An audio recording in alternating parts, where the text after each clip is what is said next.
औज़ुबिल्लाहिमिनश्शैतानिर्रजीम बिस्मिल्लाहिर्रहमानिर्रहीम।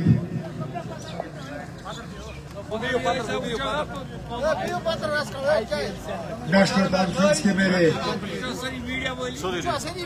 सीनियर साथी, आप सबके हर दिल अजीज लीडर, हंदवारा असेंबली हल्के के सेगमेंट इंचार्ज,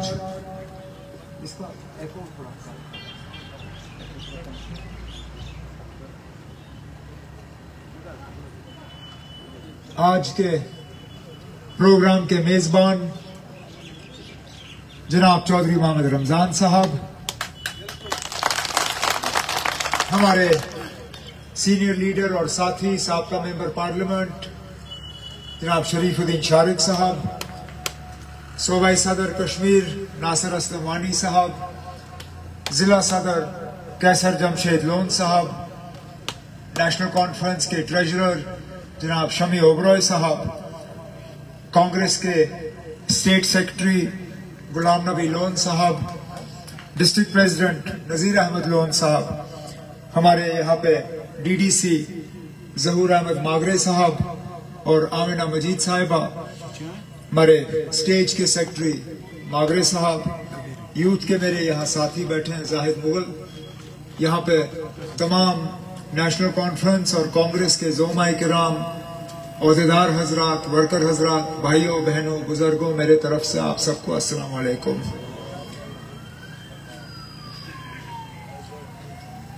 जनाब चौधरी मोहम्मद रमजान साहब ने अपनी जोरदार तकरीर के दौरान इलेक्शन के नतीजे का ऐलान कर दिया और मार्जिन का भी ऐलान हुआ।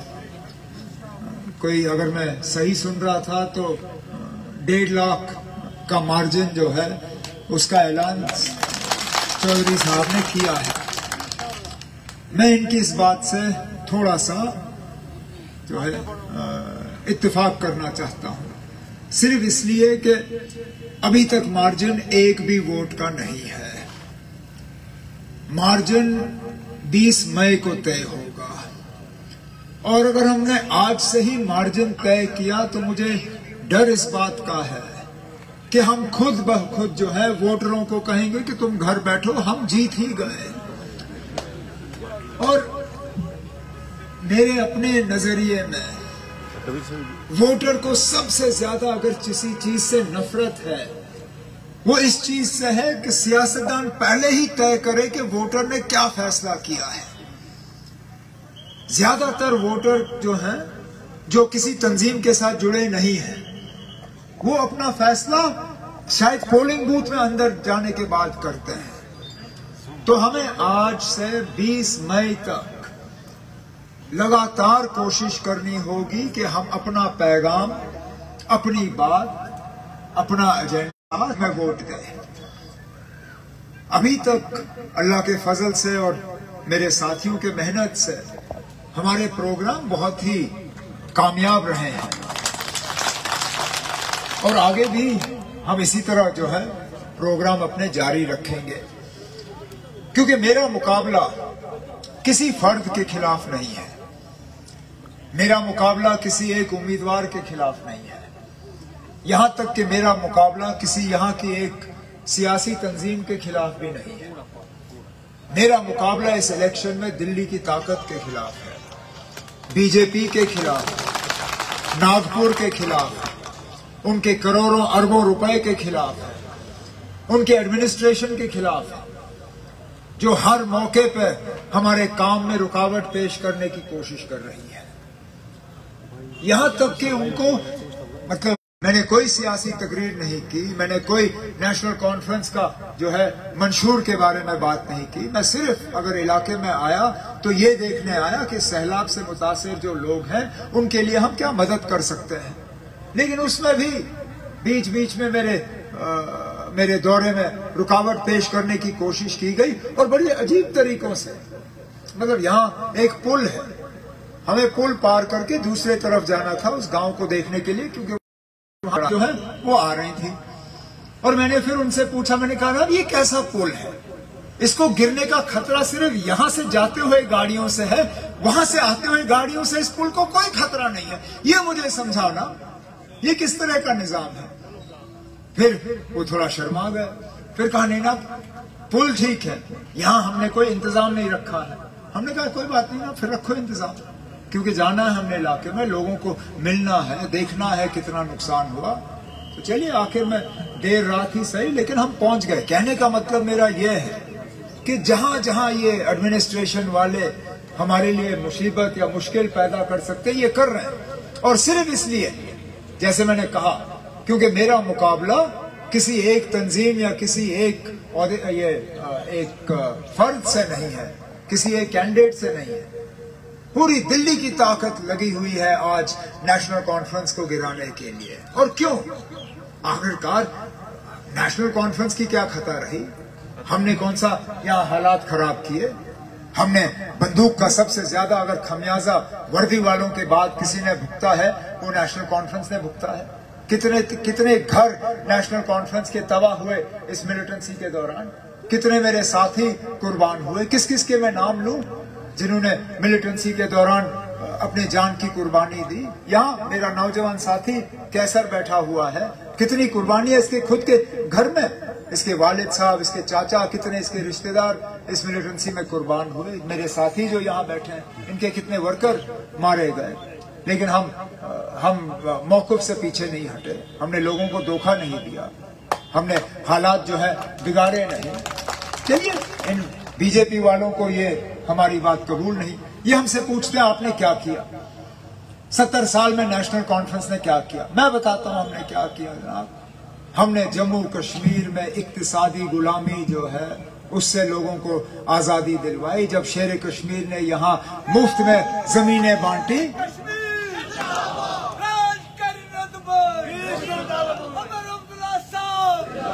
जिन जमीनों के मालिकाना हक लोगों को मिले बिना एक डबल पैसा मुआवजा उनसे लिए हुए, क्या उससे हमारी तकदीर नहीं बदली? क्या उससे हमारे इक्तिसादी हालत नहीं बदली?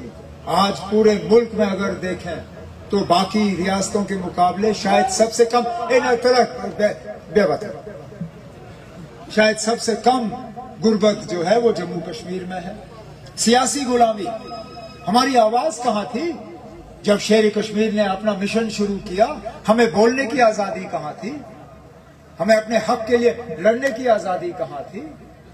ये सियासी गुलामी, इक्तिसादी गुलामी, इन चीजों से शेर कश्मीर और शेर कश्मीर में नेशनल कॉन्फ्रेंस ने लड़के यहाँ के लोगों को और हम सबको उससे आजादी दिलवाई। लेकिन आज बदकिस्मती से हम दोबारा उस दौर के तरफ जा रहे हैं जिस दौर से बाबा कौम ने हमें निकाला था।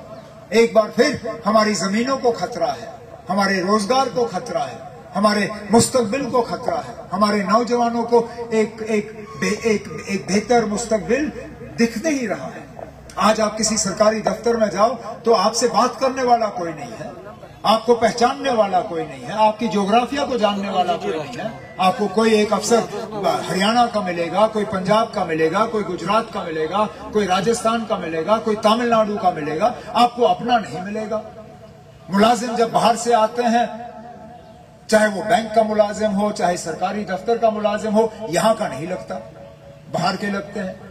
जब दरिया से रेत निकालनी होती है, इस रेत को निकालने का ठेका भी कोई बाहर से लेता है। जब यहाँ सड़क बननी होती है, सड़क बनाने का ठेका बाहर से कोई आता है। यहाँ तक कि जब हाईवे पे टोल हमसे टोल लेते हैं, टोल का ठेका भी बाहर की कंपनी को। हम हर हिसाब से जो है इनकी कोशिश है कि हम दोबारा इक्तिसादी तौर गुलाम बने। जहां तक सियासी बात है, सियासत को तो यहाँ इन्होंने खश कर दिया है, मार दिया है, खत्म किया है। हमें 10 साल हो गए यहाँ असेंबली इलेक्शन देखते हुए। 2018 में हमारी असेंबली थी, उसके बाद उसको तहस नहस की गई। हमारी अपनी हुकूमत कहीं है नहीं। अब हम उम्मीद कर रहे हैं कि सितंबर अक्टूबर में इंशाल्लाह इलेक्शन होंगे, दोबारा आपका एमएलए बनेगा, मिनिस्टर बनेगा, वजीर आला बनेगा, लेकिन अभी तक तो हम उससे महरूम रखे गए। तो अगर नेशनल कॉन्फ्रेंस ने और कुछ नहीं किया, कम से कम इतना तो किया। इन लोगों ने क्या किया जो आज बड़े बड़े पोस्टर और बैनर लगा के बीजेपी की तरफ से इलेक्शन लड़ते हैं? मैं हैरान होता हूं जब मैं उनका पोस्टर पढ़ता हूं। वहां 2 लफ्ज लिखे होते हैं अंग्रेजी में, डिग्निटी, डिग्निटी मतलब इज्जत नफ्स, और डेवलपमेंट, तरक्की। अरे नाब, जो मेरे खिलाफ ये सेब का निशान लेके इलेक्शन लड़ रहा है, और कुछ नहीं तो इसके अपने वर्करों से पूछिए कितनी गाली गलौच होती है, कितने अपने वर्करों की वो बेइज्जती करता है। यहां तक ना मुझे एक पोस्टर या एक बैनर दिखाइए पीपल्स कॉन्फ्रेंस का जिसपे इनके फाउंडिंग प्रेसिडेंट, जिन्होंने तंजीम बनाई, मरहूम गनी लोन साहब, उनकी तस्वीर कहीं पे, कोई एक स्टिकर, कोई एक पोस्टर, कोई एक बैनर जिसमें अब्दुल गनी लोन साहब की तस्वीर लगी हो। अरे जनाब, जो अपने वालिद साहब को तक पोस्टर से हटाए, वो आपके लिए क्या करेगा? क्या करेगा ना वो आपके लिए? हम तो फख्र से बाबा कौम शेर कश्मीर की तस्वीर लगाते हैं। मैं फख्र से अपने स्टिकर पे अपने वालिद साहब की तस्वीर लगाता हूं। बुजुर्गों की इज्जत करना हमें बचपन से सिखाया गया है। ये जब अपने वालिद साहब को नहीं मानते तो आप लोगों को क्या मानेगा ये? और फिर डेवलपमेंट, तरक्की, कौन सी तरक्की की इसने? 4 साल एमएलए रहा ये, जरा ये बताएं इसने क्या क्या काम किए। फिर मैं चौधरी मोहम्मद रमजान साहब से गिनवाऊंगा इन्होंने क्या काम किए। कुछ नहीं, सिर्फ और सिर्फ बीजेपी के साथ हाथ मिला के यहां मौके का फायदा लेना। नहीं तो बताएं ना, जो डिलिमिटेशन हुआ, जो असेंबली कॉन्स्टिट्यूएंसी की नई सिरे से तारबंदी हुई, सिर्फ और सिर्फ हदबंदी, सिर्फ और सिर्फ नेशनल कॉन्फ्रेंस को कमजोर करने के लिए। क्या ये सही नहीं है कि चौधरी मोहम्मद रमजान साहब के इलाके से कोई 30-35 हजार वो वोटर कटे जो पक्के नेशनल कॉन्फ्रेंस के वोटर थे? जानबूझ के इनके इलाके में इनको कमजोर करने की कोशिश की। वो दूसरी बात है कि चौधरी मोहम्मद रमजान साहब इतने मेहनती हैं कि जो इलाके इनके साथ जोड़ दिए गए वहां पे भी इन्होंने नेशनल कॉन्फ्रेंस के जो हैं गढ़ बना दिए हैं। इसी तरह कैसर को कमजोर करने की कोशिश, इसी तरह ये हमारे नासिर को,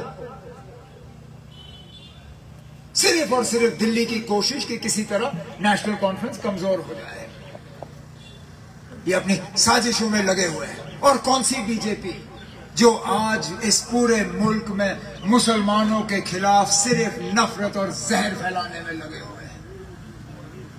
हर तकरीर में अगर निशाना बनाया जाता है तो मुसलमान।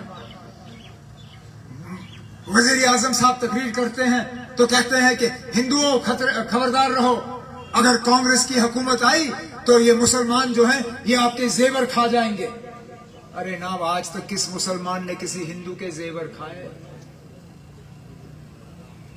वजीर आजम साहब तकरीर में कहते हैं कि अगर कांग्रेस की हुकूमत आई ये मुसलमान आपकी जमीन खा जाएंगे। हमारे ये जिस तरह सही कहा रमजान साहब ने, जुमा को नमाज अदा करते हुए नमाजी जब सजदा करते हैं तो इनकी रियासतों में उनको जूते मारे जाते हैं। रमजान इसी साल रमजान के महीने में, रमजान के पाक महीने में गुजरात में यूनिवर्सिटी के बच्चे रोजों के बाद जब तरावियां पढ़ रहे थे, क्योंकि कॉलेज में कोई जगह नहीं थी, मस्जिद नहीं थी, तो अपने हॉस्टल के बाहर तरावियां पढ़ रहे थे। मार मार के उनकी वो हालत कर दी कि उनको अस्पताल जाना पड़ा। अब इस बीजेपी को हम यहां तस्लीम करें? इस बीजेपी के जो मखोटे सामने हैं जो वोट मांग रहे हैं, क्या हम इन लोगों को तस्लीम करें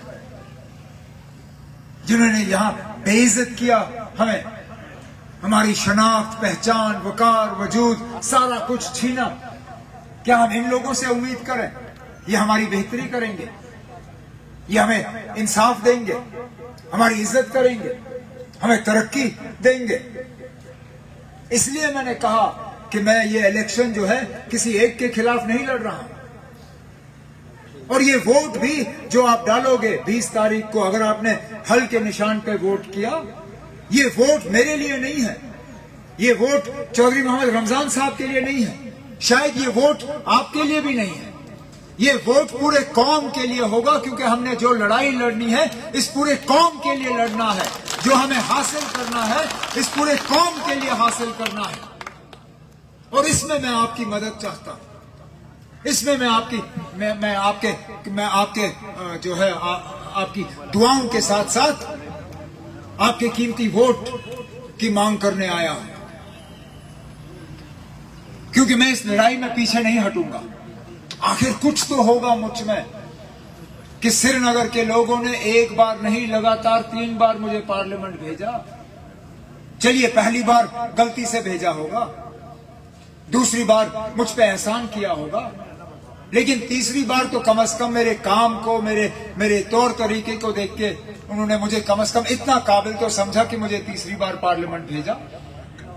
अब आज मैं आपसे मौका मांग रहा हूं कि मुझे आप एक बार आजमा लीजिए, दे दीजिए मुझे मौका। मैं आपको इंशाअल्लाह शुक्रिया।